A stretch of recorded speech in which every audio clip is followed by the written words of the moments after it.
semuanya, kami dari kelompok 2. Aku Farah Mozamailia dengan NIM 1106625011. Dan teman saya, aku Rismawati Mahulae dengan NIM 1106625008. Dan yang terakhir, aku Maulidia Sadia dengan NIM 1106625009. kita bertiga akan ngasih tahu kalian nih dengan penuh makna tentang satu hal yang sering banget kita alami tapi jarang banget kita sadari, yaitu tentang kesadaran. Iya, betul banget, tentang kesadaran. Hal yang bikin kita hadir di dunia ini bukan cuma hidup kayak robot, kayak di mode autopilot. Pernah nggak sih kamu tiba-tiba udah sampai tujuan nih, tapi nggak inget proses perjalanannya sama sekali? Atau lagi di kelas, tapi pikiran kamu udah jalan-jalan ke tempat tongkrong. Nah, itu tuh contoh kecil kalau kita lagi nggak sadar penuh. Dalam psikologi, kesadaran adalah kondisi ketika seseorang menyadari dirinya sendiri dan lingkungannya.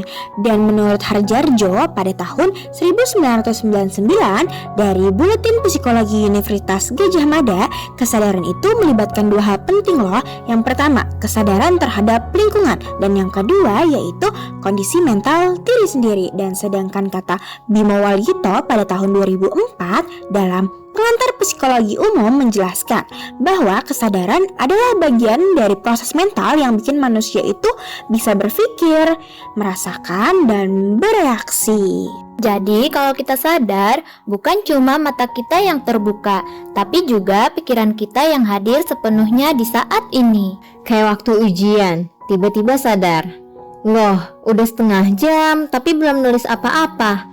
Itu baru tuh sadar level tinggi. Dan kalian tahu gak sih, aspek-aspek kesadaran itu punya dua sisi loh. Yang pertama, ada internal, dan yang kedua ada eksternal. Kesadaran internal itu semua yang terjadi di dalam diri kita, seperti pikiran, emosi, sensasi tubuh, dan intuisi. Sedangkan kesadaran eksternal adalah apa yang kita sadari dari luar diri, kayak suara, cahaya, atau orang di sekitar kita. Dan menurut Ariana dan Harjarjo pada tahun 2018 dalam Jurnal Psikologi Universitas Diponegoro, kesadaran itu bisa berpindah-pindah dari internal ke eksternal tergantung fokus kita. Contohnya waktu kamu deg-degan sebelum presentasi, itu tuh disebut dengan internal awareness.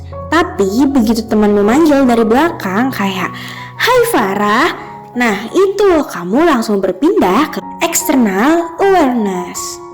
Nah, penelitian ini juga nemuin kalau multitasking bisa bikin kesadaran kita jadi terbagi loh, atau fokusnya jadi nggak stabil. Makanya gampang ngelakuin kesalahan-kesalahan kecil. Makanya jangan heran kalau lagi nyetir sambil bales chat, bisa bahaya banget karena kesadaran kita terbelah dua. Dan kamu tahu gak sih, sifat dinamis dalam kesadaran itu bukan sesuatu yang tetap loh. Dia itu berubah-ubah kayak gelombang laut, kadang tenang, kadang tinggi. Menurut Hidayat dan Farli Listiawanti pada tahun 2017 dalam Jurnal Psikogenesis Universitas Yarsi, latihan mindfulness itu salah satunya loh. Jadi bikin kesadaran penuh tanpa menghakimi, dan itu bisa menurunkan stres dalam akademis mahasiswa. Artinya, kesadaran yang stabil bikin kita lebih tenang menghadapi tekanan hidup, apalagi tugas dari dosen. Hihihi. Dan itu masuk akal banget loh, karena saat kita sadar penuh, kita lebih bisa ngontrol reaksi, gak gampang panik, dan bisa berpikir jernih. Bimo Walgito pada tahun 2004 juga bilang loh, perhatian dan kesadaran itu gerbang utama buat proses berpikir yang lebih tinggi. Jadi semakin kita sadar, semakin matang juga proses mental kita. Nah, kita langsung aja ke contoh nyatanya. Dari kehidupan sehari-hari, pasti kalian pernah juga merasakan ini. Misalnya nih, Jaja, seorang mahasiswa yang tiap pagi naik motor ke kampus. Awalnya dia itu fokus banget, ngelihat lampu merah, ngelihat pejalan kaki, ngelihat jalanan, atau ngelihat kucing yang lagi melintas. Tapi makin lama kok pikirannya melayang ke tugas dan ke masalah pribadi yang ada di rumah atau masalah sama teman-temannya. Fokusnya jadi pindah ke kesadaran internal dan tanpa sadar dia itu hampir nyerempet orang. Dan klakson tiba-tiba bikin dia jadi bangun. Jadi balik lagi deh ke realitas. Menurut Aryani dan Indrawati pada tahun 2025 dari Jurnal Psikologi Kreatif dan Inovatif UPI YII, tingkat kesadaran diri itu berpengaruh besar loh terhadap kemampuan adaptasi karir mahasiswa.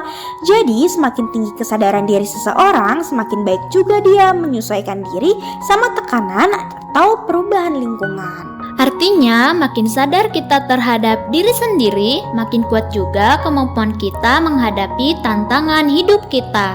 Dari semua pembahasan tadi, kita jadi bisa simpulkan kesadaran itu punya fungsi penting banget dalam kehidupan manusia. Pertama, bikin kita bisa berinteraksi adaptif dengan lingkungan. Dan yang kedua, bantu kita bisa ngambil keputusan secara reflektif, jadi nggak asal reaktif. Dan yang ketiga, jadi alat pengendali diri supaya tindakan kita sejalan sama nilai hidup. Dan yang keempat, yang terakhir nih, bantu kita mencapai kesejahteraan psikologis seperti yang tadi udah disebutin di jurnal psikogenesis tadi ya. Berarti kalau kita sering lupa diri dan kebablasan itu tanda-tanda kesadarannya low battery ya? Bener banget tuh, dan ngecasnya itu ya dengan latihan mindfulness, belajar hadir di momen sekarang. Yang tadi udah dijelasin sama Farah. Tapi jangan lupa ya, kesadaran itu cuma puncak dari gunung es. Di bawahnya itu ada alam bawah sadar, tempat semua kebiasaan, dorongan, dan memori tersembunyi yang kita simpan. Menurut Freud, dalam teori psikoanalisis yang juga dijelaskan dalam pengantar psikologi karya Dejali tahun 2020, struktur kejiwaan manusia terdiri dari sadar, prasadar, dan tidak sadar. Nah, 3 lapisan ini bareng-bareng memengaruhi perilaku kita setiap harinya. Kadang hal yang kita anggap spontan ternyata hasil kerja bawah sadar loh. Kayak tiba-tiba kesel sama seseorang padahal gak tahu kenapa. Iya itu, betul. Jadi kesadaran itu bukan cuma tentang terjaga, tapi tentang hadir sepenuhnya dalam kehidupan kita, menyadari pikiran, perasaan, dan dunia di sekitar. Kesadaran internal dan eksternal itu tuh saling melengkapi, sifatnya dinamis, dan pengaruhnya besar banget buat kesejahteraan mental. Dan kalau kita belajar menjaga kesadaran, kita itu jadi bisa lebih tenang, bijak, dan gak gampang terbawa emosi. Karena pada akhirnya sadar itu bukan soal ngeliat dunia loh, tapi soal gimana kita benar-benar hadir di dalamnya. Setuju banget. Jadi jangan cuma hidup, tapi sadar kita lagi hidup. Bener banget itu kata temen aku. Terima kasih ya kalian yang udah nyelam bareng kami di dunia kesadaran. Aku Farah. Aku Risma. Aku Maul. Pamit undur diri.